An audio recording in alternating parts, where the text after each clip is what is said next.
years. Yeah, so we're advised that the PM is only a few minutes away. But listen, having said that, since we're in that mode, what do you think about the Cleveland Rocks? What you talking about, babe?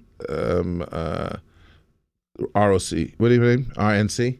Convention. I haven't been following. I see they this is going on right now, right? It started today. They're trying to block. What are they trying to do? Well, no, they're not trying to block. They finished with that. They can't. But the convention, it's a convention. No, man, it was something they were trying to stop earlier today, man. They were trying the dumb Trump thing, but I think that went out the window. But they've got protest. That's a serious little show going on there. Okay, I am actually. I'm almost. You know what it's like. You know what I feel like. You ever watch, like a comedian on stage? I've been watching America's Got Talent lately, right? And they've had a couple of comedians where I've had to like go under the cover. They had what? A couple of comedians, like when they did their routine, why? because I felt so embarrassed for them. Okay, I feel like this convention. I feel like this convention. I need to have my covers nearby because you just don't know what the heck the Trumpster can come up with. It's going to be. I can tell you, I would not be shocked. In fact, I would be shocked if it wasn't the other way around. If this was not the most watched convention ever. Oh. Yeah, I see they talking about these protests that broke out on the floor. I just reading up on this now. I didn't get it. I haven't been following Trump in a while because I already see he ain't going nowhere. Well, you don't know. See, I think now, timing is something. I think all of this stuff that's transpiring feeds into the Trumpster. With all the hate. And the hate. Yeah. He's on the hate side. So the more hate, the better for him. Okay? The more hate, the better for him. If he can but that also works against him because a lot of people there are a lot of minorities and a lot of people who will be voting, have a lot of voting power, who don't want to see someone like him at the top. Yeah, my fear is that, for instance, he's leading on independents, the last poll, right? My fear is, Trump had one grouping of people, and that was really white males. And I'm afraid that people who are on the teeter-totter of thinking straight, if they feel like, oh, them boys are coming to get us, then, okay? What's that? What's that? It's another language. You didn't understand that? I got it. Was that the redneck speak? Them boys are coming to get us. And them boys would be the black boys? Yeah, the boys coming to get us. Them boys are coming to get us. You know what I'm saying? So, okay. If they were just kind of like on the line of saying, I can't go with the Trumpster because they're not thinking, something, we better listen to this man Trump because I tell you, them boys coming from go get him. Okay? It's amazing how they all sound like that too. Especially when they do that ink thing, they're going to get him. Okay? So I'm concerned that I'm reliving, like, South's going to do it again. You know that song? Have you ever heard that song, The South's Gonna Do It Again? It's a Neil. And I always used to ask my friends, and they go, exactly what part are they going to do again? Okay? Yeah, I know, right? Because there's some parts there, boy. No. Okay? So like on this South, you ever see South Park? Oh, yeah, this has been off the and air, those type of shit, not South Park, the other one, the Family Guy or whatever, the one with the dog who talks. Yeah, that's Family Guy. Yeah, they had a little thing on there. I think it was a Family Guy, where they were doing the thing about the slaves. They were like on a plantation, and one of them said, "So listen, I think it's the one who sounds like Ted. I think it was the dog. Listen, he was a slave. You see, he goes, listen, can you tell me where HR is? I got a couple of issues. Issues I want to discuss." They'll be resolved on that. Yeah, but you think about how bad that was, but in all seriousness, we have made tremendous leaps and bounds, I think, and it's what's more bizarre is that the most or the ultimate leap, which is a black president, has seemingly brought out the worst in those who. In the white folks. Well, I think even on both sides. I mean, what is it? I'm saying, what is the result? Is this divisive scenario? What's the worst that they brought out in black people? Well, the fact that now we're going to kill police as a retaliation. No, I'm just saying that is not a positive thing. The fact that people are doing that now. So I'm just saying that what it has brought about is divisiveness. It just shows that people were just not ready. for this type Yeah, of well, thing. too bad. You got to you get know? ready because Now- African Americans been living with, Well, what's with how going to many happen? white presidents What's going for to happen years. now is you're going to be in the next election. Well, first of all, in this election, I'm going to do a couple of imitations here. You're going to have a nice little Philly as a president now, and next time around, Philly. Yeah, and then next time around, you're going to be saying hello to my little Frank. Yeah, we were talking about that today at work about who's going to be the next, I guess, person up on deck after, Hillary. Yeah. I think she's going to be successful. So you think it's going to be like a Hispanic person? Say hello to my little Frank. That's what's going to happen Or next. maybe a gay president. Well, it could be say hello to my little friend. So I don't know. Who knows? I don't know. It's just languages. It's coming.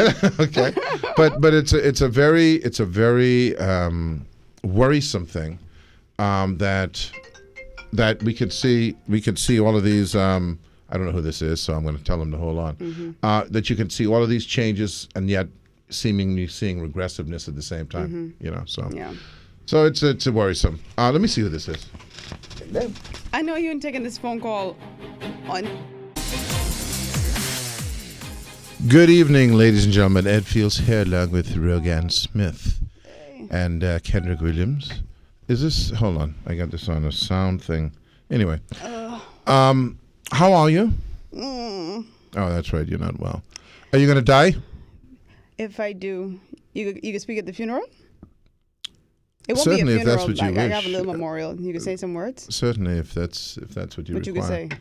I will say words. I will. If you wish, you can write them. I don't even mind Oh. doing that, because as you know, I'm having a funeral while I live, Yeah. and I'm going to be the MC of that. You could be there. I ain't coming there to talk bad, but you. Yeah. Well, then I see the good thing about being the MC. You could cut me off. When I go stage. back, Put me off stage. I can rebut.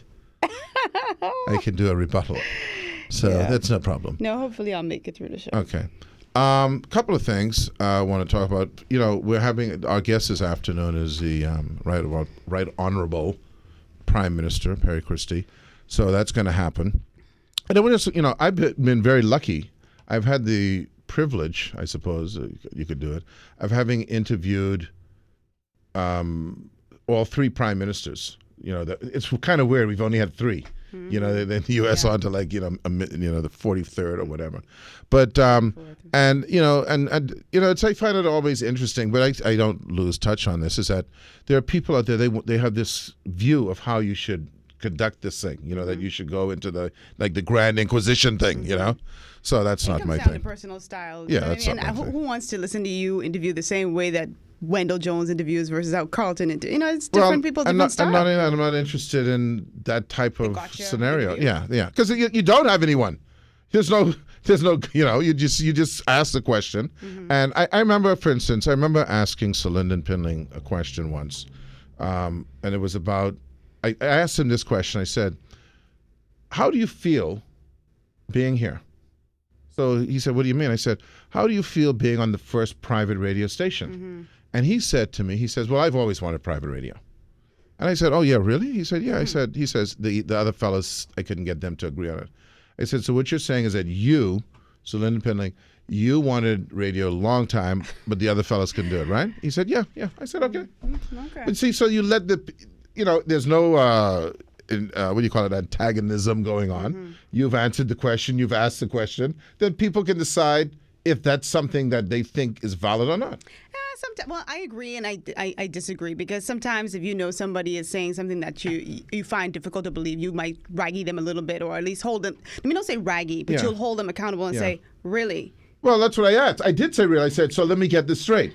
I repeated. I said, so let me understand. Let me understand what you're saying. That even though you were the boss, Yeah. they couldn't. Yeah, they couldn't change your mind. I'm going. You're a liar. No, come but on. but you could certainly position it a certain way or phrase. Right. The question and a that's certain what way. I thought I did. That's what I thought I did. But here's the thing: a lot of people and a lot of interviewers, they're focused more on the interview. So how they conduct themselves, etc. That becomes drama. I don't care. I got enough drama in my life. So we're looking forward to having the PM. I think he's going to be here in the next 15 minutes or so. What's that? Oh, No, we don't have any video. No video. Well, you Okay? see Whittier Crew. If you have a Whittier Crew, that might be from the Tribune or something like that. Yeah. Also, what's going on with? Oh no, I have to say happy anniversary. This is our anniversary show. This is 1 year on air. There you have it. Since you returned, They have it. And by the way, that's the reason why we have the PM. As you know, we have not had politicians. We had him on for the first show. He had actually promised to come back yeah. that Thursday. And so it's a little delay, but anyway, it's for the anniversary. But it's wonderful, right? And also too, let me just say this: I've sort of extended, invitations to the folks who are vying for leadership of the FNM. That didn't work out, but I can tell you that whoever wins the convention, well, we'll have them on, and then we're going to try and do some things with. Politicians, because it's the season. 'Tis the season to be voting. Tra la la la la. So we'll have some folks on about dealing with that. Hopefully we can get people. What I'd like to do is get 2 people on from each constituency. The parties, and have them. Yeah, like I said, I'm not into the one day you, next day. Put them in the same studio and hold them accountable. And again, we're going to try to. Encourage civility. If you have a different point of view, we're not going to get into your Ma's this and your Pa's. Then we're going to cut you off. Ask you to leave. I will literally ask you to leave. Yeah. I want to know if there's an issue on this. What's your view on this issue? Yeah. I don't want to know about what you used to do when you was in high school with your things. So so I'm not interested. I don't think anyone else is interested. Okay. Yeah. And in this country, no one is interested because you don't even have to resign for flashing your wiener like your boy. What's his name? No, they ain't got to do it over here. No. So we don't care about that. You straight. So it's going to be. I'm hoping to be an interesting year. I want to thank all of our sponsors. At some point, we'll read them off. But we've had Wendy's, we've had KFC, we've had ADR, Woodlawn, Sunshine Insurance, Pelican, CBL, Sunshine Insurance, Arac Homes, Bristol Cellars, CFAL, National. I said ADR, but that's okay. Well, I'll say the full name. Yeah, say the full name. We've had Woodlawn. National Fencing and Scottdale Bedding. We bed you and we fences you. Superwash, Ronzoni Pizza. No, pasta. Yeah, but every time I do that, I have to go into that pizza thing. I know I'm forgetting one or two, but we'll find. Bristol. I said Bristol. Okay. Wendy's. KFC. Okay. Yeah. So, and we have some new sponsors this year. We have Bahamas Grill that's coming on stream. We have the Summer Palace restaurant, Chinese restaurant. Island Luck is coming on this year.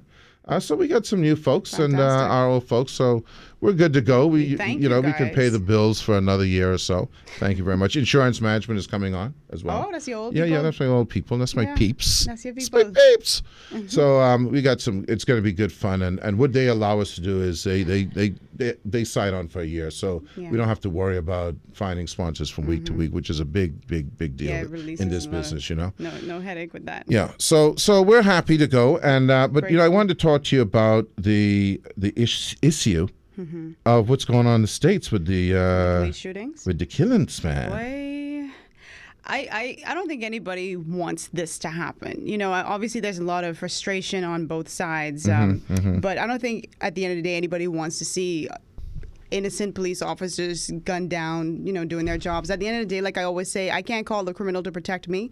And these men and women put their lives on the line every single day for us. Well, and if it continues, they ain't coming. They ain't coming.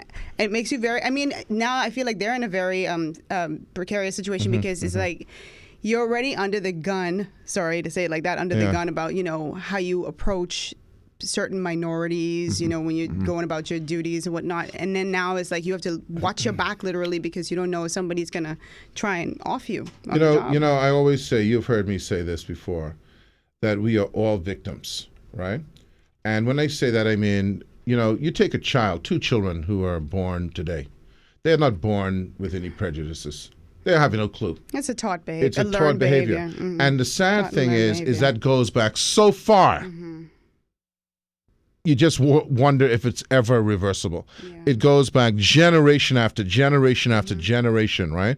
And the taint,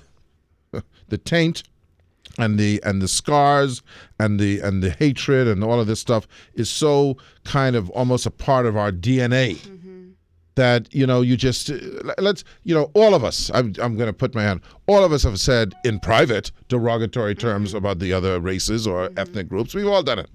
Okay? Some of us are controlled and we're not overtly racist. But it's just all so ingrained in our fabric. Yeah. And someone showed, just looking at like for instance, PBS. I love PBS. I do too. And every year, February, they have Black History Month, which to me is kind of bizarre anyway, but they have it. And you know why they have that?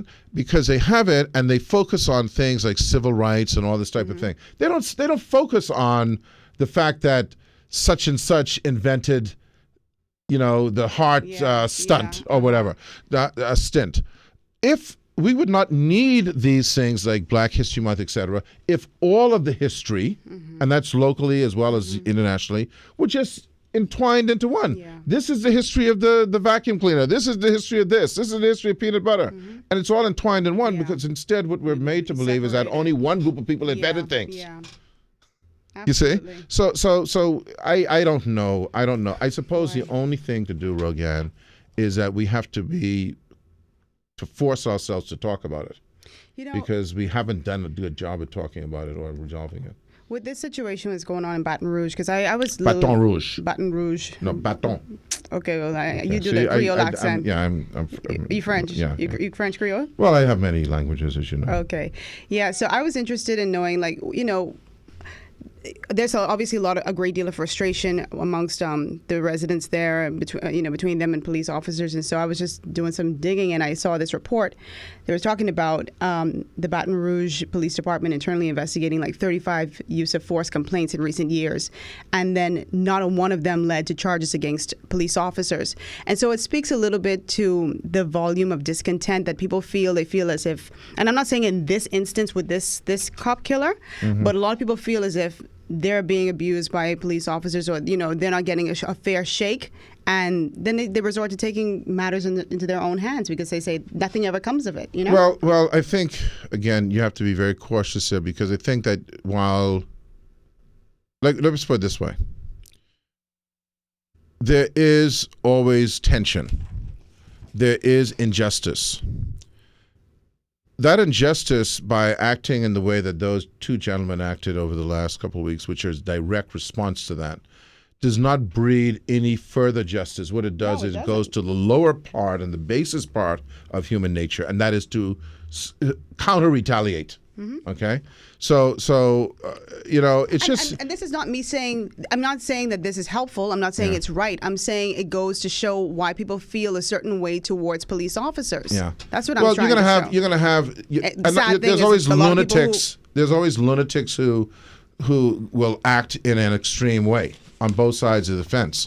The question is, how do we prevent those things from happening? I don't know. I don't have the answer. I'm not an expert. But it's tragic. It's really. I never thought I'd live to see. It's almost like we're going full circle, like we're going back.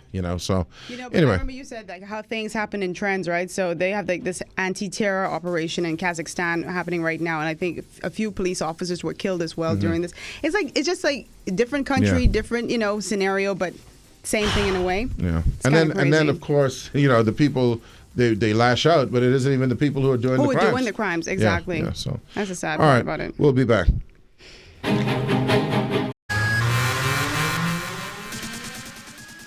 Ed Fields here along with Rogan Smites. Thank God for Kendrick. Kendrick, you always on it, boy. Listen, well, that's his job. Yeah, and if he didn't do it, he'd be fired. But you know what? Plenty of people, that's their job, and they don't do it well. But they should be fired.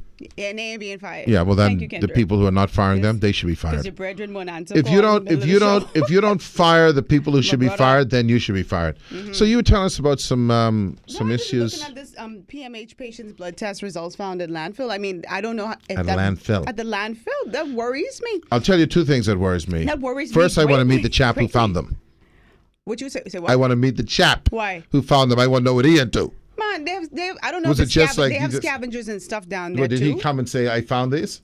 I guess if I see Ed Fields' name on something, maybe somebody of importance. Ed Fields, he have E. coli. He got E. coli, or, you know what I mean? You don't know how he. No, but how are they not shredded? How are they not shredded? That's a question for PMH. How are they not stored. I assume they may get rid of things after a long period of time, right? But how are they not stored? How are they not shredded, burnt? But you see, the other day there were things about what do you call it? What's that? The syringes and stuff. Oh, yep. Mm-hmm. And they said these items were retrieved among the biohazardous material or the waste. Biohazardous. Yeah. Did you say waste. Biohazardous? Biohazardous. It's bio. That's how I Because if say you it. buy- Biohazardous. No, if you say- I say it fast. No, if you say biohazardous, it sounds like Biohazardous. it's like, bisexual. Biohazardous. Yeah. I just said it Okay. fast. All right, we'll say it slow. Yeah, but no. What so did I just tell you focus on earlier? that. Did I not tell you earlier how that your life would be easier? If Did I just not? listen to you? If you just go with what I say, I'm assuming life would be. You ruled somebody. That's Like your I role. told you, you see, and I'm going to divulge this on the air. I told you last week, I think it was Thursday, you had a wonderful hairstyle. And I'm saying this in general, right? That to Afro people, to Afro women specifically, stick with what you got. Stick with what you got. Because, I'm not going to get into your personal business. I can't do that. I can't reveal it unless you say it. You didn't bring it up. No, but I'm not going to get into what happened. Oh. You see? Unless you wish to do that. Well, I'm going to get it up. Do I have your permission? Yeah, because it ain't no big deal. So Rogana had some twists in her hair, and they look lovely as far as I'm concerned. And then she tells me she's gonna, because I think she wants to gain a weight or something. I don't know, whatever. I go And into she's- a conference and I so didn't she's wanna gonna put in bother some with my long hair. braids. I said, look, man. I showed the length braids. They're fake. Just go with what you got to look good. Now you're going to go get the damn Yeah. fake braids. It give you was allergic to something. Yeah. It give you the hives, Yeah. and then you have a headache. I have a For bad what? headache. And then you still don't have the And braids. let me tell you something in the dark, because my current been off like most babies. Yeah. I ain't got no generator. Current. Yeah, my current been off. In the dark, I was pulling these braids out of my hair, cutting my own hair, Yeah. just to get them out because I just broke out so badly, man. Yeah. You know why the current goes off here? Because we still say current. Okay, so if I say electricity, it can stay on If we it. say power, electricity, it'll So- stay so on. that's- They're busy trying to fix the current, and they don't okay. know what that is. Okay. But that's all babies had to do. Just stop saying current. I was in Holland, the Netherlands, and we were on a train track, and there was a somber occasion on the passing of my sister's husband, and they had a clock like every 50 feet on the train platform, and a fellow Bahamian chap said to me, "Well, mother," and then he, you could imagine having to reset all them clock when the current go off. So I said, I stopped for a second because I was trying to get what he said, and I said, "Let me just advise you, Jean-Paul, the current doesn't go off." Yeah, let's get that straight. Okay, That's but you see the mindset we in. Behavior can identify. We in the mindset that the current must be going off, so you need a whole other couple of people to set that clock. Okay. Yeah. Yeah. So anyway, so you're not feeling well because you were trying not to be natural. Like I told you, it's just a matter of convenience because having to twist my hair and all that stuff, it just takes too much time. But I think I'm done with that because it's now the second time I've had that issue. You've thought about a fro? I've had a fro before. Well, why don't you just go with a fro? Like, natural, just let it go. My hair shrinks a lot, and so it gets tangly. Your hair shrinks? Yeah, the shrinkage. You all know about that. I don't know about it. In fact, not only do I not know about it, I was in Minnesota, as you know, a couple of months ago, and a friend of mine, his wife had packed some toiletries, and so he goes to me, "Oh yeah, man, my wife packed us some shampoo and conditioner." You ain't got no I said, "Look, I don't know if you noticed, but you ain't where would do you that. expect me to use that? On the pubic labras?" Okay. Yeah, you don't need that. I don't need that, No, man. but it's just I have getting not anyway. wasted money on that kind of stuff for years. What, hair stuff? Yeah, I don't need it. When you go, you just put soap on your head when you shower? Soap. Soap? Yeah, Ah. yeah, because there's no hair. I don't know if you're aware of that. How you shave your head? With shaving cream. Oh, then you spend money on that then. Yeah. Every day. Every couple days, the head, but the face always. And we've got to invent it. I'm getting more and more tired of this getting up and showering and shaving and brushing your teeth thing. I'm just tired of it. You don't got to do it. No, you have to You do it got because a you'll be job in a funky. week. I wish they could Nobody- find a I'm way just where trying it's to all, smell like that. in your sleep, you can push a button and that's done in your sleep. Anyway, we'll be back. We're going to hit the news, and then right after that, we have the Right Honorable Prime Minister Perry Christie, who we'll have some discussion and some conversation with. We'll be right back. We're We're going to speak to our new voice of Ed Fields Live, Jatunde,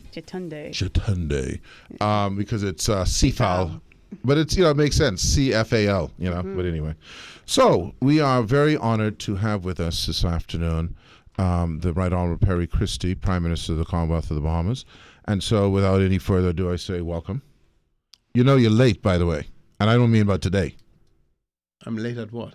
Well, last time you came on for the anniversary show. Talking about late again. Okay. So okay, sorry.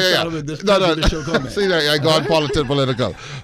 If you recall, last time you graced us with your presence on the first show, and you promised me you was going to come back that Thursday. Mm-hmm. So and then something happened. Something happened. I don't know what happened between when that happened and now, but something happened then. Something happened then. All right, well, I'll let it slide. I'll let it slide. Yeah. How are you? How are you doing? I'm in good shape. Listen, man, we have our challenges in this country. We're still looking at global conditions and the challenges countries around the world are facing. We're still in the Bahamas in relatively good shape, and we know what the challenges are, and therefore we're able to try to inform public policy in such a way that we could at least have incremental progress in addressing them. Okay. What's the greatest challenge you would say facing this country right now, Mr. Christie? I think crime and the fear of crime is the greatest challenge. It's a challenge throughout the Caribbean. It's a challenge basically of emanating from what is a real challenge, that is being able to guarantee to young people a future in their country, one in which they're able to see work, to aspire to have progress in their own lives, to ultimately be able to own a home. But that kind of sort of assurance you give people that citizenship of your country will enable you to have the following things, own a piece of land, develop your own home, have a good job and be able to have a sustained job. That's a real challenge, and it leads into instability because, I think unemployment is an incubator for crime and people taking shortcuts in lives, and that has become a challenge for us, and I identify it as the main challenge. And obviously, to deal with that challenge, you have to go and deal with root causes as well as being able to have strong policing and enforcement. But well, there's a difference between what I feel is thriving and surviving. I just invented that, by the way. You can use it.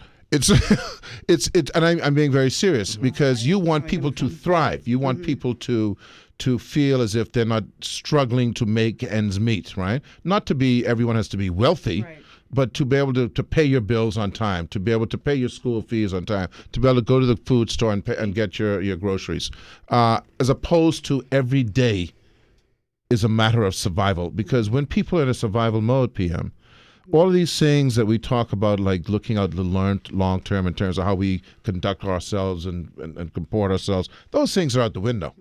So how do we, and I go back, I was talking with someone about this yesterday, about when I was growing up, and we all tend to do that, and how our parents focused on education and how we conducted ourselves.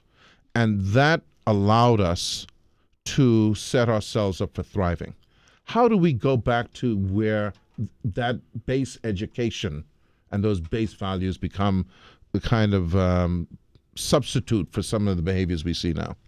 Well, I think people have to, you speak about thriving.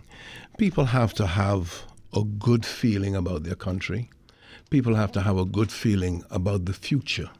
And so when people are unemployed or people feel the potential for unemployment is there, when people have been a long time without jobs and they are unable to see themselves clear, when they see a development like Bahama, 97% complete, and then into liquidation and into controversy and continuing controversy, and they have no idea as to how it will develop into a complete resort and when it will develop in a complete resort. So you have a lot of challenges people face that leads into uncertainty and a lack of confidence in what the future holds.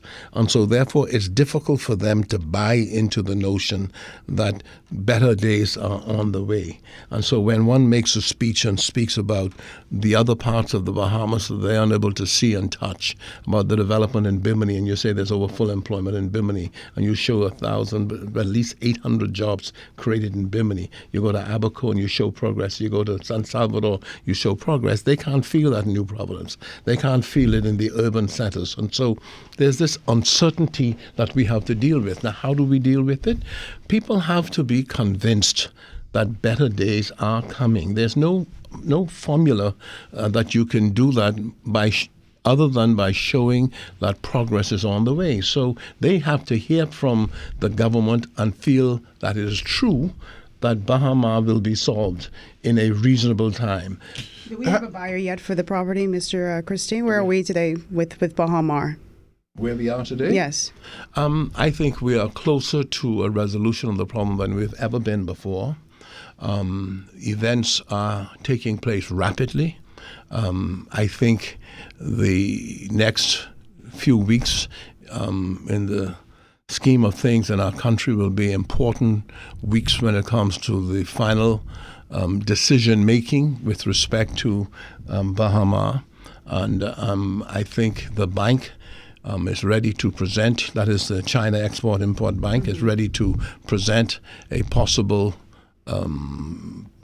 buyer to us. We would need to know who that is so that we are able to begin investigations.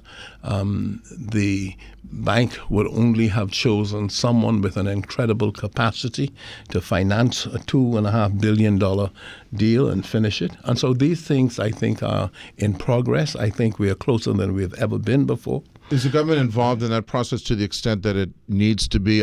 In other words, is that now something that's happening between the bank and the potential suitors, or are you intricately involved in that process? You know, we have provisional liquidators and we have receiver managers. Mm-hmm. The receiver managers are appointed by the bank, and we have a Bahamian, Ray Winder, who's a part of that process. Mm-hmm. They have the responsibility of settling an agreement with the construction company because they are in charge, the receiver managers, and they have to report to the court. So the receiver managers and the bank have been in negotiations with the construction company to settle an agreement to resume construction. And the government has to be a bystander in that because we also have a vested interest, because the government has indicated to all concerned that certain things must pertain. Like, for example, notwithstanding a liquidation where people don't have the right to claim payment, we've asked for the Bahamian contractors to be paid as near to 100% of what they're owed as possible. So in any negotiations going forward, we expect that to be a major point. We're up to over $100 million in debt is owed to Bahamian contractors, and we want Bahamian contractors to be paid. And these are unusual conditions because, in the United States, for instance, if you had just had a bankruptcy, that everything goes to the window. So these are extraordinary scenarios. It's extraordinary scenarios because the government has taken the view that we fought Mr. Ismailian with respect to filing in Delaware, and we got the decision for the right place for this matter to be adjudicated, the Bahamian Supreme Court. That's now before the Supreme Court, so every decision that is made with respect to that development out there will have to be approved by the court. And so we are a part of that process. Now, we are agitating aggressively in meetings every day, meetings evenings, meetings yesterday, meetings this afternoon, meetings tomorrow. Mm-hmm. We are involved on a daily basis, and that is why I'm saying it's imminent. Mm-hmm. That's what I like. It's closer than it's been. What is your relationship like with Mr. Ismailian today? There's been a lot of back and forth in the media between the two of you. Mr. Ismailian sort of telephoned me about 6 weeks ago or 8 weeks ago maybe to indicate that he himself had put in not a bid, but he had asked for his offer to the bank to be considered. And I indicated to him that I would write the bank and tell them that we have an interest in that being considered, which we did. We have always responded positively to his interest. He thought at the time that the bank, that he ought not to get involved in the bidding process. He spoke to me about that. And so I've all along seen the position as one in which he would try his best to take something from this development, but that was going to be a very difficult process for him going forward. What have we learned? What have we learned, PM, about foreign direct investment? This is obviously the ultimate. We're not going to expect to see, replicas of this magnitude going forward. But what does this say? What does this make you reflect on in terms of the strategic vision for the Bahamas in terms of FDI? I think the one thing you have learned is that the countries have to be very, very careful about mega developments.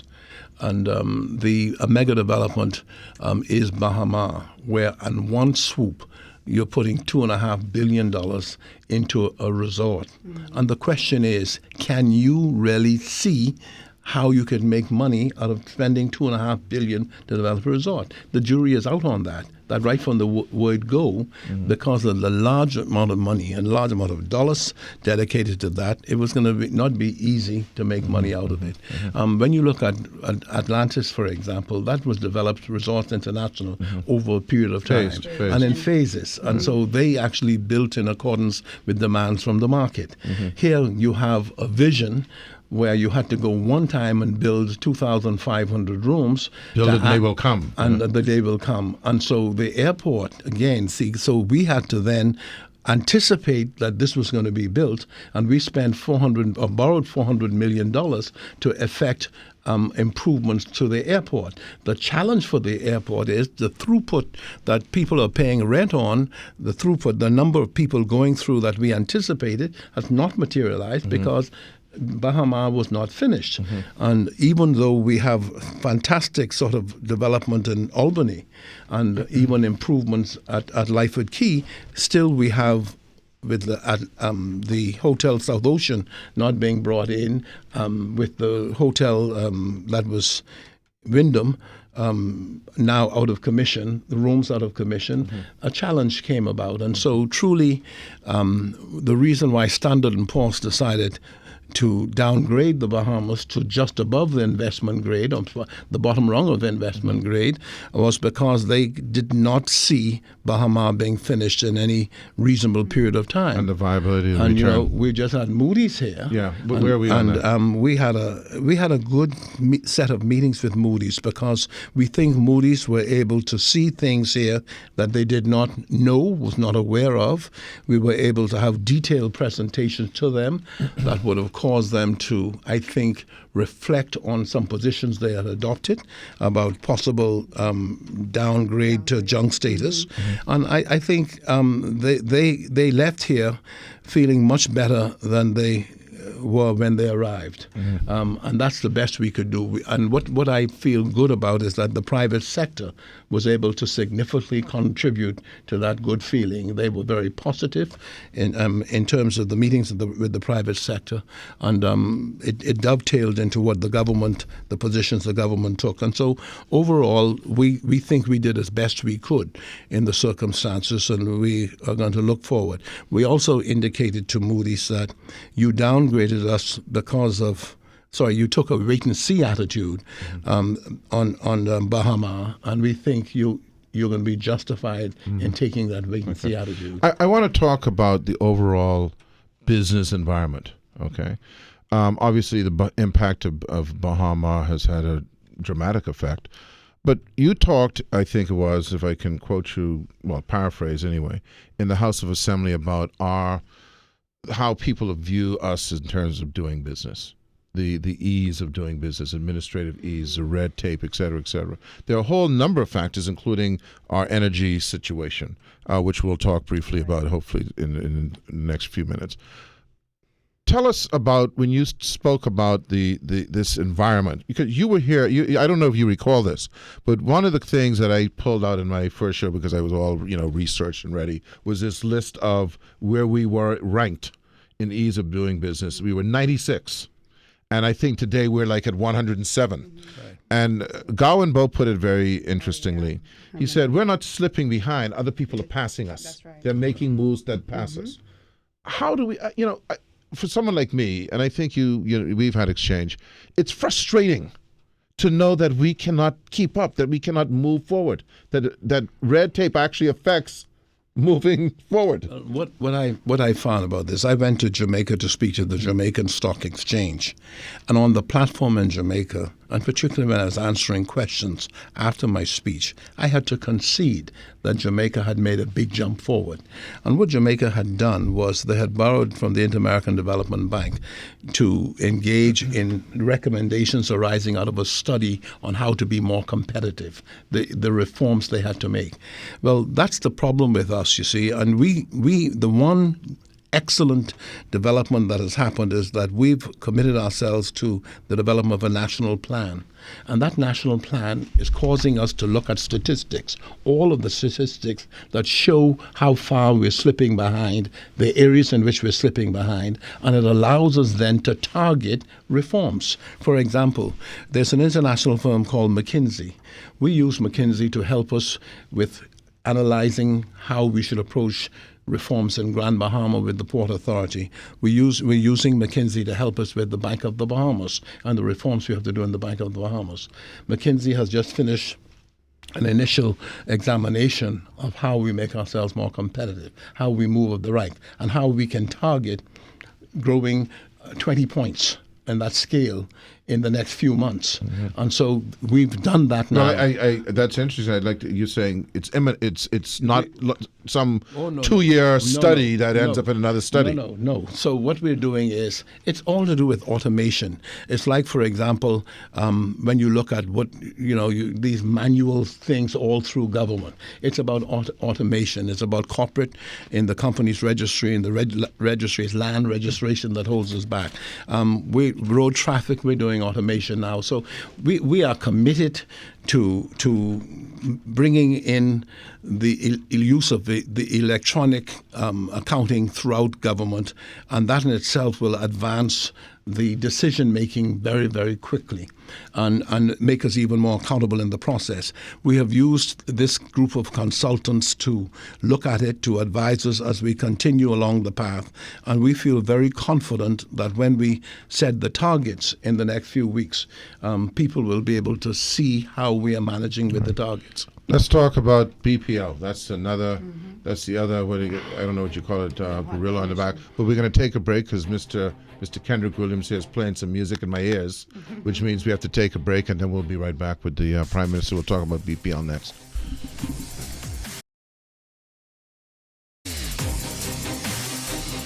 Good evening, ladies and gentlemen. Ed Fields here, along with co-host Rogan. I don't know what I was going to say. I was going to say Rohan. I don't know why. Rogan Smith and Kendrick Williams is our engineer. Our guest is the Right Honorable Prime Minister Perry Christie.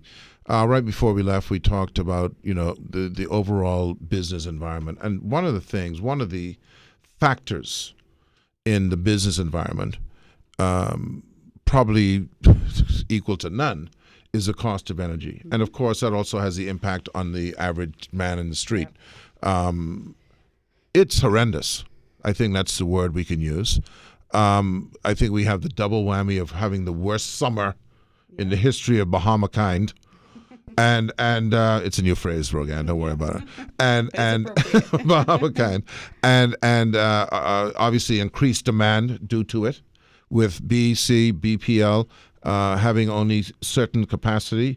The new folks, BPL, coming in meeting very poorly managed equipment, and the whole deal. You're more familiar with it than I am. How did we get to this point? How do we get out of this point without it being horrendous? You're going to use this word again. Horrendously detrimental to the average guy's pocketbook. Well, firstly, it took us a long time with a series of consultancies to arrive at a decision to have Bahamas Power and Light created. That is, to have Power Secure, a company out of the Carolinas, who have been taken over by Southern, another big company, come in to manage BEC.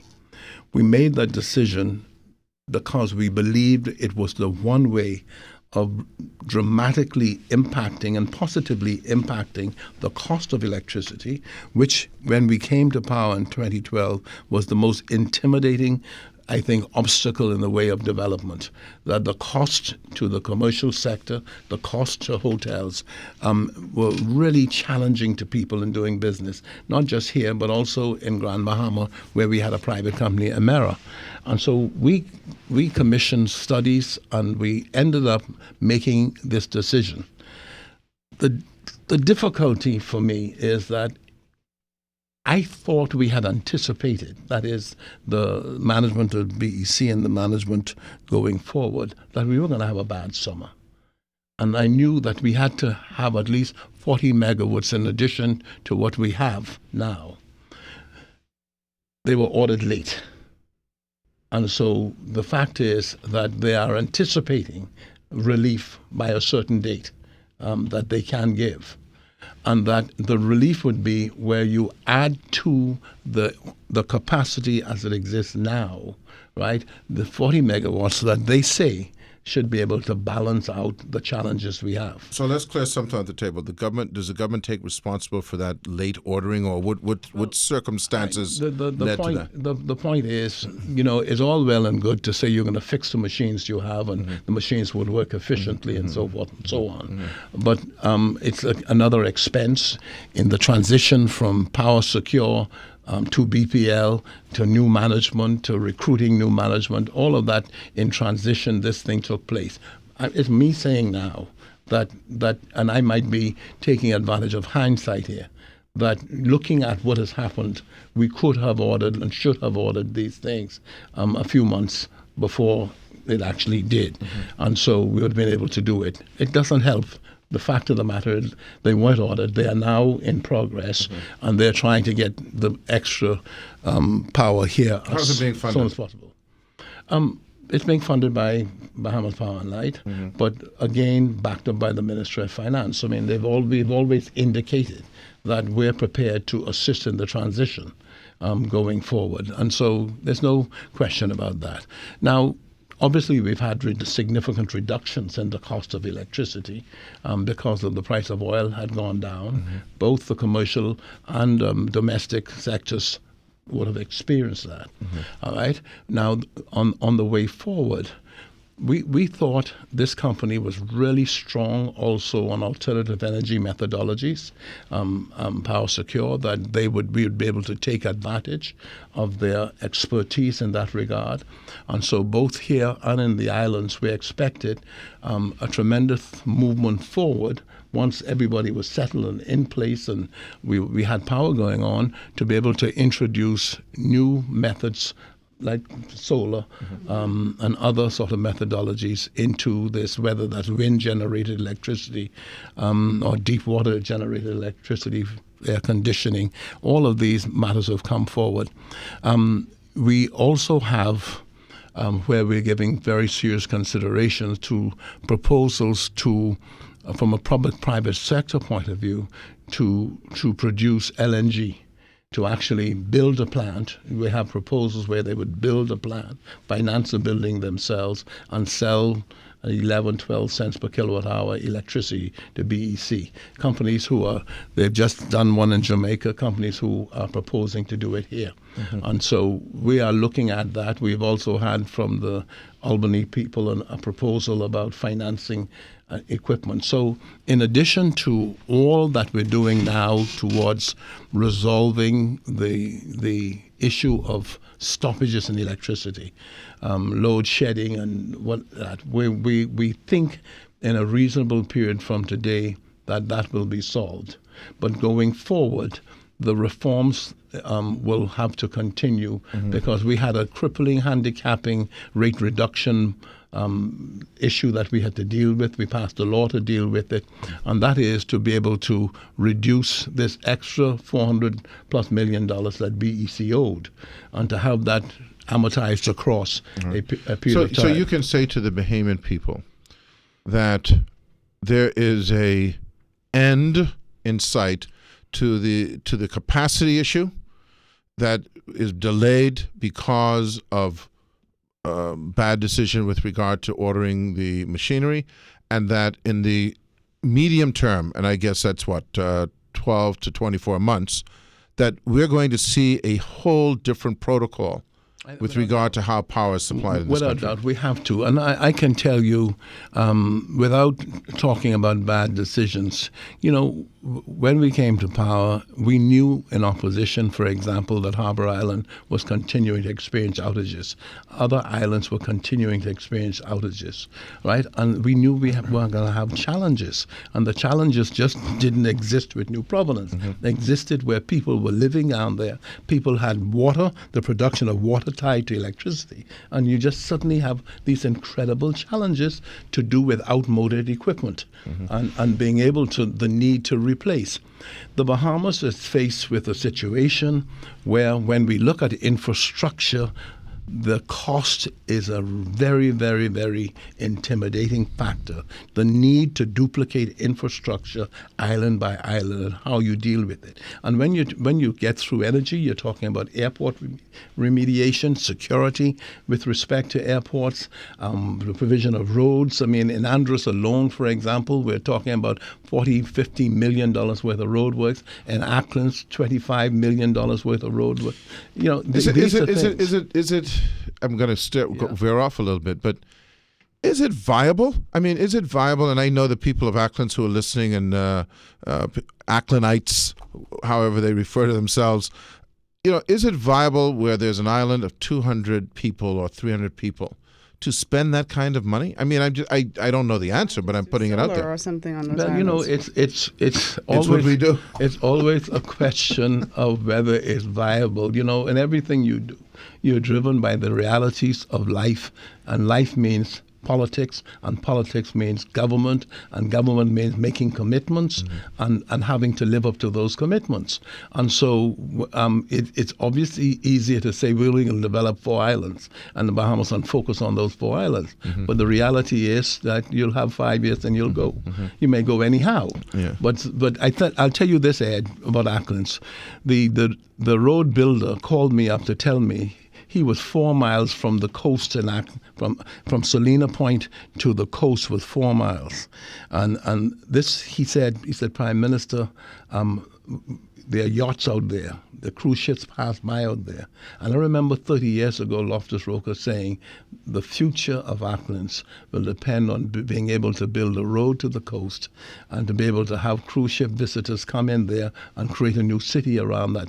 Well, I just told my cabinet last week that I'm committed now to joint venturing with the road builder because he wants to bring in 30,000 tons of asphalt.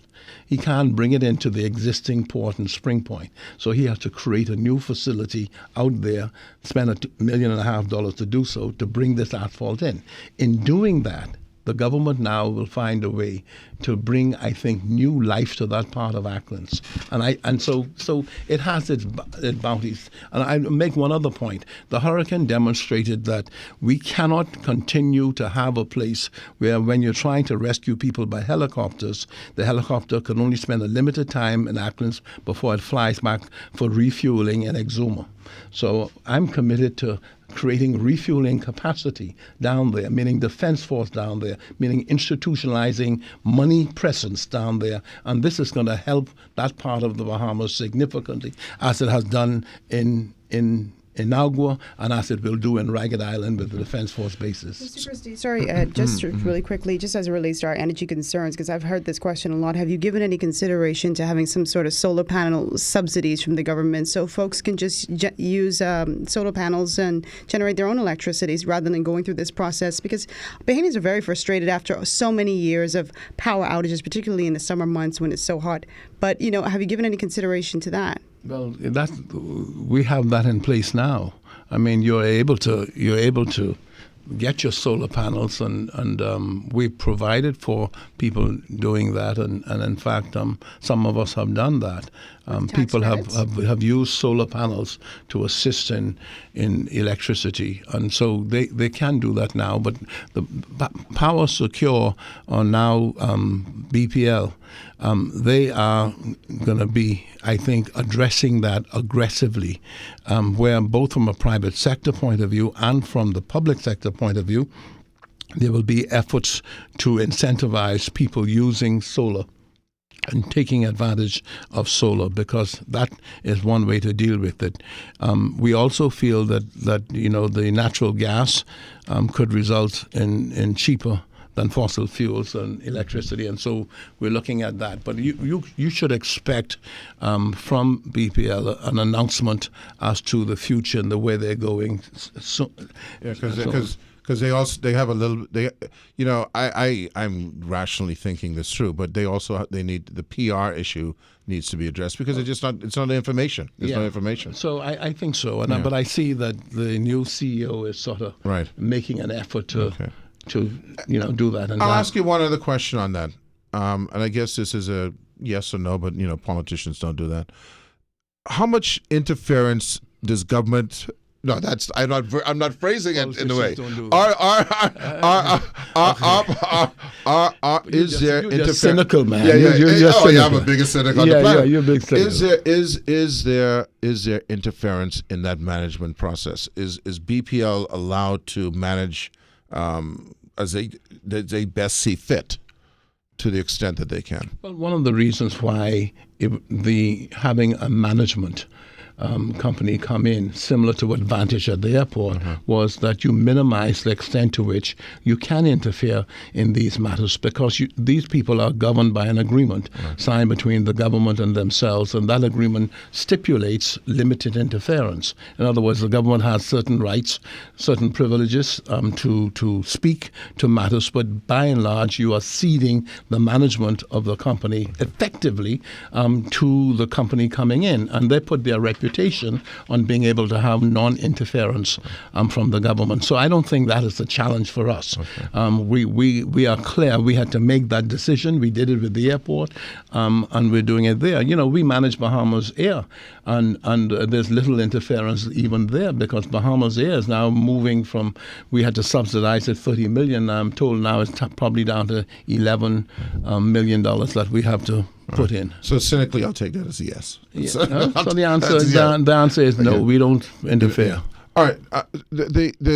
While we were on the Family Island issue, I get to post your appearance on this show on the Facebooks, as we say it, and one of the questions that we got that seemed to be ubiquitously asked was the issue of Egg Island. What's happening with Egg Island? And I'm going to follow because it leads me to some other things. What is happening with that? There seems to be a big uproar, to the extent that it's 30 or 40% of the questions asked on my page, about what's happening at Egg Island. Was there consultation? The usual, were there best practices studies done? Were the environmental impact? What can you tell us about Egg Island? The government never makes a final decision, without making it totally subject to environmental sort of approving plan. An environmental management plan follows. So therefore, the government is committed to having these environmental impact assessments done. In the case of Egg Island, there's no difference to that. All right. The Disney people said they wanted it. They had a Bahamian who was in occupation of it. They had a private one-on-one with that Bahamian. They've reached a satisfactory conclusion to that. I know they've had conversations with elements in Spanish Wells. Abner Pinder, before he died, spoke to me on a number of occasions about the importance of that development. I have since heard from people who said that the people of Spanish Wells, or some people in Spanish Wells, are questioning it, don't want it. But all of these matters are subject to people and what people want. I've had a delegation from Harbour Island who says that they are fundamentally opposed to those people in Spanish Wells who are saying some things, and they're going to sign a petition as well for it. And so governments have to consult, and we've seen enough of these developments that go to court to know that that becomes a very important part of the process of approving a development. And so, whilst the developer has been, or Disney has been approved to do certain prospecting in terms of the feasibility of the exercise and where the ships could come and so forth, we know that consultation, and I saw them attending a meeting at my ministry recently, and I asked them if they had begun the process of consultation, and they said yes. Is it going to, and I know nothing about Egg Island. I don't know where it is. I don't know what happens on it. I know this. I remember the Clifton deal. I vividly remember that. Mm-hmm. And people got the feeling when there was consultation at the first meeting, I'll never forget, that this was a fait accompli. Mm-hmm. And that they were being just brought in to kind of appease the, right. And of course, we know what happened with that development. Mm-hmm. What did we learn from that? And is this going to can this go down that path? And then I want to ask you, and I'll come back to it, does this highlight the need for more government, self-government at the local level in the Family Islands? Well, I think what has to happen here is that investors dealing with the central government must know that there is a process that must be followed. We had Baker's Bay development that went to court and up to as high as the Privy Council, and the Privy Council ruled on the necessity for consultation. They spoke about how that should take place, and so we're guided by that. And it speaks about where you're going into traditional islands like the Family Islands, where there's a certain kind of expectation of people and their culture, their traditions. They ought to be consulted for any major change that is taking place. So Spanish Wells is no different to that. So the point is that certain Spanish Wellians were representing themselves as reflecting the view of Spanish Wells when they were talking to Disney. One of them was Abner, who's now died. Mm-hmm. Okay, they now know that they have to talk to others. They have advised me that they have begun the process of talking to others.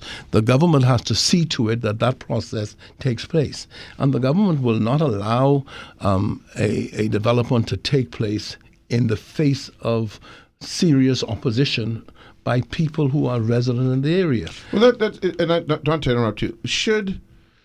I want to ask you about the principle of where we go in the future with regard to the people living in a community, they being approached as opposed to the central government being approached. We're going to I got the music again in the air, so we got to take a break. But I just want to talk to you conceptually about that, and we'll come back in a couple minutes.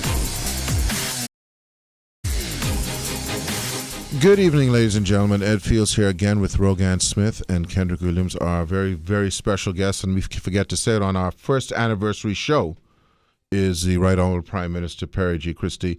I don't know if I'm going to hold you to, if you could come Thursday. Another year. And this is the first time, I suppose, in 2 years I must have been on the show. Yeah, but anyway, this is there you go. So okay. We feel privileged.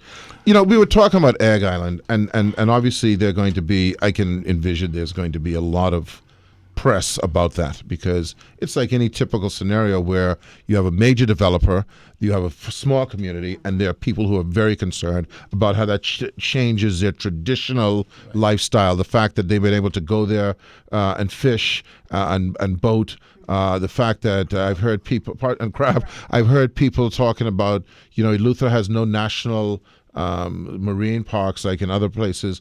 This area is so pristine, it should be more of a national park.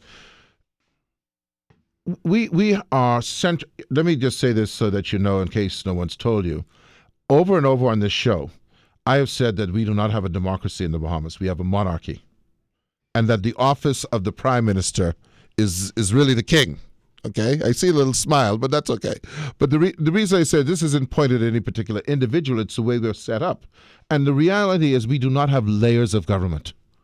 We have some semblance of local government in the Family Islands, but we have a very centralized government. Should we not be seeking to decentralize more? It certainly will allow more people to have an impact at a local level. I think let's put it this way. I think that is the way of the future, but you have to be careful because the central government has the responsibility for the whole country, and the central government has the responsibility of determining in the whole what works for the entire country. And this is where the national plan comes in. Mm-hmm. If you talk about local government of Spanish Wells, local government of even Eleuthera, you have a situation where that's all they're thinking about.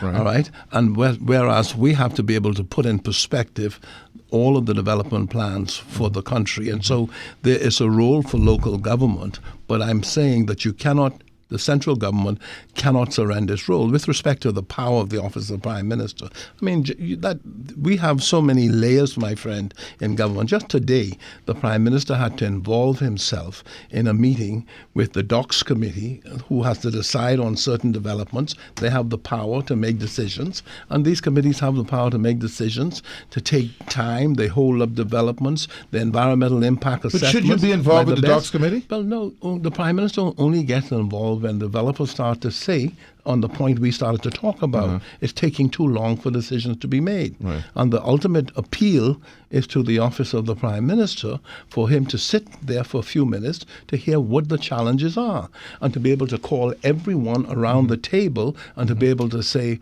why hasn't this happened? Why hasn't this happened? Why hasn't this happened? No matter how we think we're improving our government, at the end of the day, people must have the right to say, please help me. And so there's no higher appeal and no quicker way of getting it done than the Prime Minister of the country and his officials. And so that happens. And so, yes, in a way you're right, but the preponderance of decisions that a local government would make is all peculiar to that island. You need somebody else who will say, but we should put this in Agua, or we should put this in Abaco, or we should put this in Ragged Island. The central government does that. We have people who are elected from that island, right, who would have the responsibility of feeding into decision-making for islands, but at the same time decision-making for the entire Bahamas. But that's a very good example, by the way. The DOCS committee. And let me just use that. I'm glad you brought that up. So you're on an island in Acklins. Right. Okay, and some developer comes in or some local joint venture decides, we want to put a marina here. Right. Should that not be the decision, or at least pass through the decision of people in Acklins, as opposed to those people who have to come to the Port Authority in Nassau to deal with it? We talk about the challenges of resources. The Acklins will have a direct say in that because the central government has to go down there and most certainly consult. An environmental impact assessment must be made by virtue of policy to ensure that it is properly done. And the central government does it in a way where the developer has to pay for it.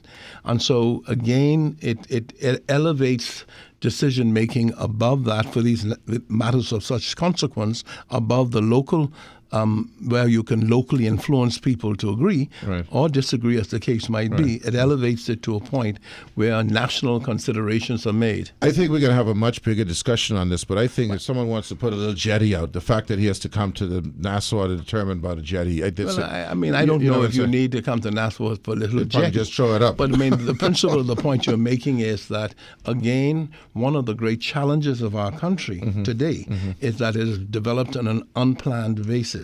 And we've had it. We're going to pay enormous price for it in an uncoordinated, spontaneous development decisions being made. And to the extent that we could get planning in place, to that extent, we're going to save ourselves millions of dollars in terms of better decision making. Rogan's got a question. There's a huge discussion, I think, to be coming up about how we segregate and divide. I think so, and I think, Ed, there's no doubt about it. I agree. I think the way of the future is to be able to more and more delegate responsibility to local authorities for decision making, subject to having in place the levels of accountability that is going to be so necessary, because you know what could happen with a major development going into a particular island. I just have two more questions because I know we're running out of time. I just wanted to find out, first of all, has your government decided on a new timeline for the implementation of national health insurance, and how is that going to be funded in the long term? Well, firstly, let me say that we are progressing on that. We hired a firm called KPMG Global Health, and that they asked us, well, we got them to review where we were, to audit what we had done. They approved of everything we had done. They agreed on our costing and everything, and we wanted to, most certainly, I wanted to ensure that, because we'd made a decision that before we charge rates, we wanted the people to be able to see what national health insurance would do for them. Like the former government had billed for over $100 million, the critical care block. Right. That speaks volumes. We know we have to do repairs to the maternity ward where people go in, to the accident emergency. All those are going under contract now. And we made a decision that we will finance national health insurance up to the point where we have people seeing the benefits of it. And so therefore, we are going ahead with plans to turn the maternity ward into a 4 beds to a room ward, where instead of having a general ward, people will have 4 beds to a room, very sophisticated developments going forward, levels of comfort, levels of coverage. We're fixing up all the clinics, all of those going to contract now. So people will see that. So now the government, therefore, is paying for that, right? And I'll tell you this. In primary, we decided to introduce primary care around October of this year or before. And the doctors asked, well, what happens if we diagnose that somebody comes to me under this primary care and I find out that they have a catastrophic illness? We projected that it will cost in the first year $24 million, and we agreed to create a fund, a critical care fund, where if that happened, we would be able to pay for it. So again, we covered ourselves with respect to that, and we've had that costed out and going forward. And so what we are now doing is we're about ready to we're having stakeholder meetings with doctors. There's been a new development where the doctors want to talk to us about a way that they think we could move faster towards the decisions of national health insurance. This is a private intervention that certain doctors have signed off on. They're coming to us. Dr. Conwell Brown wants to put the proposition to us. Another group of doctors want to put the proposition to us, all of which saying that they are prepared to help us introduce national health insurance using a different formula. Could we see a tax being implemented in the coming years to fund this? Well, it has to be funded. It has to be funded, and rates have to be employed. The whole aspect of that. See, the government spends right now a huge amount of money on financing healthcare. We pay now over $100 million for union-related health insurances. We pay for unions, the Police Service Commission, other unions, the airport, the air traffic controllers just joined the rank where we pay for their health insurances. And so governments have been financing health insurances. We just assured the Police Staff Association that when we introduce primary care, you don't have to give up. You could keep your insurance as you have it. You'll just have this added on to you as a plus and whatnot. So we've been doing that all the way through. I heard recently to that point that when you think about it, the insurance base, the policy base is essentially shrinking, and because due to high premiums. And what is happening is the government, through as Mr. Christie said, is essentially funding half of the insurance industry in the Bahamas because of through the civil service. But I want to ask, Kendrick has promised he can give me 5 more minutes, so we got to get some rapid fire stuff in here. Okay. You talk about funding VAT, okay? Many people, including many detractors, have said that at least the implementation, the administrative process has been better than they thought it would be. There are people who have some issues in terms of timing of refunds, et cetera, et cetera. But more so, people have been concerned about where the VAT money is going. And I assume it's going to the Central Treasury. But how are we've raised, I think the number is something like 200 million in excess of what was predicted. We're projecting around $500 million from that. So what are we doing? Are we spending more than we're taking in? Because obviously we're still in a deficit scenario. It goes into the consolidated fund. The government puts out an annual budget it has to meet. We begin slowly reducing customs duties, taxes. Everything was pivoted. We pivoted and now moved to reduce customs duties as the VAT is implemented. We came in at the lowest rate, 7.5%, and we thought that would do, and we are doing well on that in that regard. And so, from our point of view, there's no doubt where it's going. We think we have a I suppose $8.5 billion GDP, with the debt, national debt, just around 560 million. Add another 700 million to the total debt. It seems to me, Tom, that we have stabilized through VAT. We have now stabilized the management of our debt, and we are projecting that our sort of shortfall has come down to now 99 million. It started off in our first term at 560 million. So we've been receiving a plus, and this is the point I made to Moody's. Applaud us for the discipline we've done. Is Moody's recognizing that? They're recognizing, but they're saying but. Okay? And what we're saying is, you may argue, and the IMF may argue, that our revenue projections are more generous than they would allow for, meaning that we will not meet our revenue targets. But the fact of the matter is, we've set targets each year, and we've come reasonably close to them, to the point where we've moved from a deficit of 560 million now to 99 million. And what we're saying is we've stabilized the debt, and we should be moving to balance the budget, moving to a surplus, and being able to pay down the debt. That's the whole idea. The last time you were here, I spoke to the issue of removing duties on essentials like clothing, etc. I know that the government obviously has taken the position, like it should, that in the transition from duties to VAT, you have to be cautious so that you make sure that there's not a huge void. Do you not have enough confidence to where you can start to remove duties off? And I know you've done it with baby clothing, but unfortunately that don't fit me.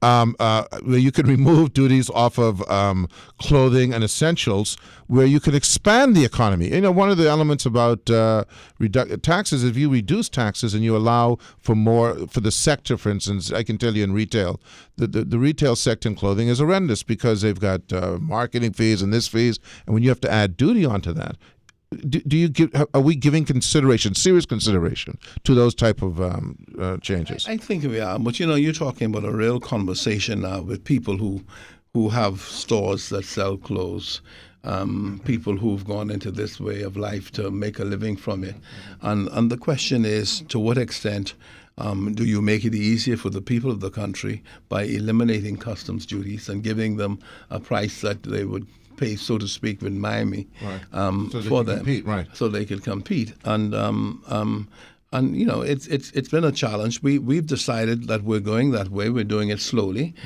We have to look at certain protections, even though when we go into WTO, that we must do away with them. But you have people who are producing agricultural goods, people who are producing marine goods, who want us to protect certain aspects of it by having duty put in place to give them an opportunity.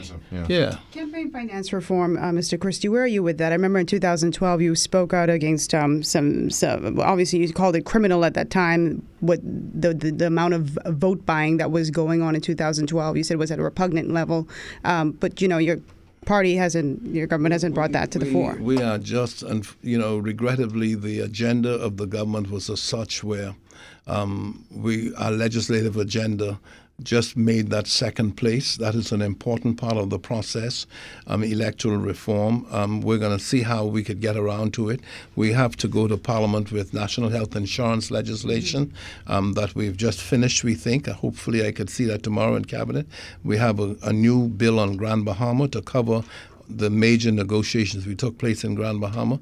We have a bill for a National Security Council that will help us better with crime, and a national intelligence agency that we just finished the legislation for. So that might Again, not make all it of this that term. people have been asking for, so that you could actually define the extent to which or make more transparent the what you do in matters of security. So all of this has brought us to a point where the importance of the campaign finance reform, electoral reform, took second place, and we're going to try our best, because we haven't yet named a Constituencies or Boundaries Commission, Right. which is required by law. The register has now expired. And so we're on to a new register. And so you're going to find, therefore, we're going to begin a conversation on this matter shortly. I've got two last questions for you because we're winding up here. One, first of all, is FOIA, the Freedom of Information Act. First of all, I understand that it's moving through. I think I saw the Minister of Education say that by November, I think he... Government, we've been very forthright on that. Yeah. And we looked at it. We had the people come in from civil society, from the College of the Bahamas, the consultants, and we said, this is our view, go out and consult with people. And we're waiting for it to come back as a cabinet. Right. So the Minister of Education has a carriage of it, but there's no hesitation, no hang-up. In fact, I looked at it the last time. I gave my views on it the last time, and it's gone out for public consultation. How do you see that manifest, no matter who wins the next election, how do you see that impacting the way we do business in the Bahamas? We've had, as you know, over the last several months or years, these type of scenarios like, 47 million missing here, and, the various things that are just kind of out there, not much follow-up on it. How do you think this type of thing, this type of bill will impact governance? I going think forward? as our country matures, accountability becomes more and more an important issue for the political personalities and governance of our country.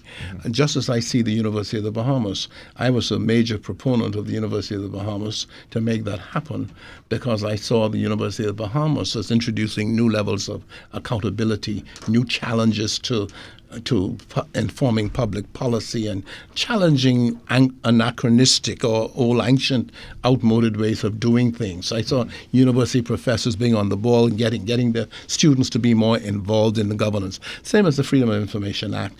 People being able, you're having to report, people having access to information in a more timely fashion, and being able to have people accountable for it. And I think all of that is going to make governance much more constructive. Let me ask you this. Now, this leads to my last question. So I think we are advancing our country by such legislation. Okay. There's a let's just say temperament in the country that I think is not. I don't think the temperament is what we would say positive. Let me put it that way. There's a lot of discontent.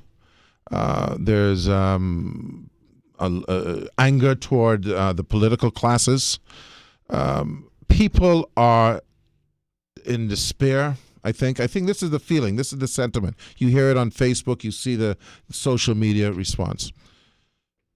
Where is that coming from from your perspective? I think it's the only fair question to ask. And what role does your government or the government which has been in power for the last, say, 3 or 4 years play in that kind of... Having been on both sides of the political issue, meaning in opposition as well as in government, I see and I know how it happens. I know how easy it is to sponsor negativity. Mm-hmm. You can actually sit down, make a decision that you're going to sponsor negativity, and you're going to program it, and it's going to manifest itself in talk shows. Mm-hmm. It's going to manifest itself in talk show hosts. Mm-hmm. It's just a question of your being able to have it organized as such. Mm-hmm. So negativity, a lot of the negativity is being sponsored.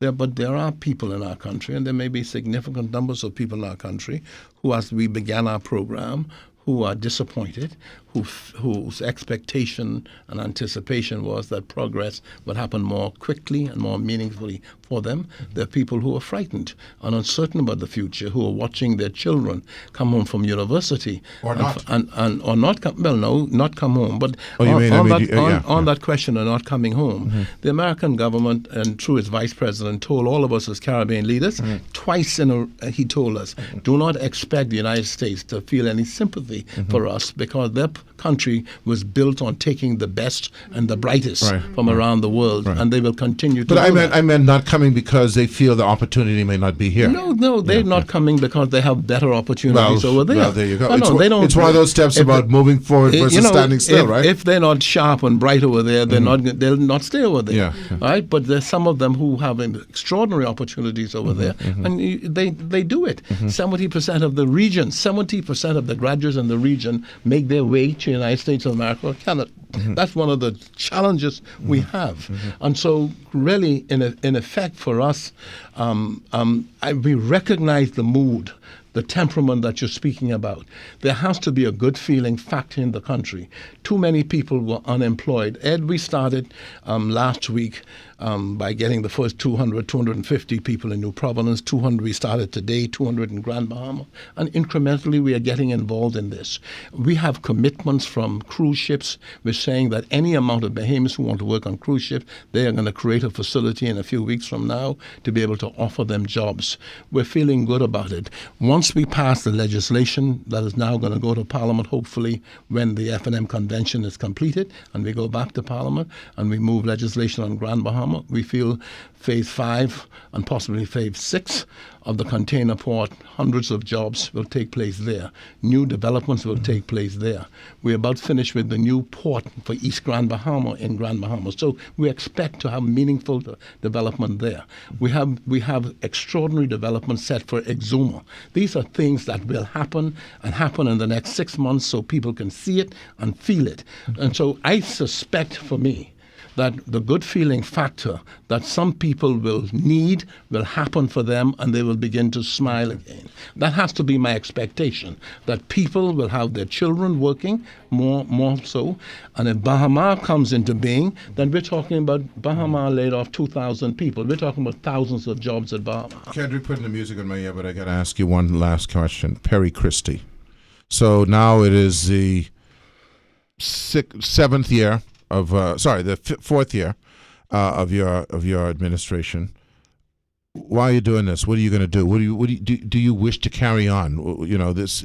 What drives you to continue on this path? Two things here. One, that I have enough young people who are part of my government who have asked me to stay on. That's the first point. Two, but with respect to staying on every day of my life, I recognize that I provide stability. My leadership provides stability to my side.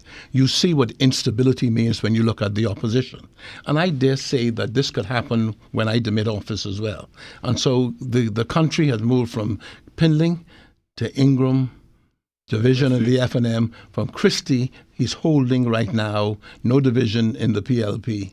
And so the question for us is, moving forward, one of the great advantages the PLP has on office to this country is a very stable government, one with the capacity to guarantee continuity in governance, and one that has been meaningfully employed in major reforms in this country, the last and latest one of which is the University of the Bahamas. And so you're going to find, therefore, that we're going to have a lot to say to the people. But Ed, the most important thing for me is I have worked tirelessly on Bahama. I mean, I have put hours and hours and hours into this, and I believe the finish line is within reach. Well, you heard that here. We didn't get any great announcement when we talk. We're in the Olympics now. The finish line is almost there. We almost at Rio. So the Rio as it relates to Bahama. Mr. Christie, I want to thank you very much. You know, a lot of people, when we do these interviews, they have expectations, and they come from the ones who side with Perry Christie and the ones who don't side with Perry Christie. All we hope to do here is to ask the pertinent questions. We didn't ask all the questions. There are a lot of other questions that could be asked. That's why you got to come back Thursday. But Come back, but you must also have people come in. You see, I'm one of those who know that the only way people can be fair to you if you give them an opportunity to talk to you. Right. There's a lot of unfairness in my view, but so be it. But I thank you for your candor and your time with us, Rogan. And my both pleasure, Rogan. Thank you for being here. Meet you again. And my brother. Yeah, we'll see you another time. I can call you and let you know when you're coming on again. Do well, and don't be as cynical as you are. Yeah, but I can't help myself. All right, we'll be back on Thursday.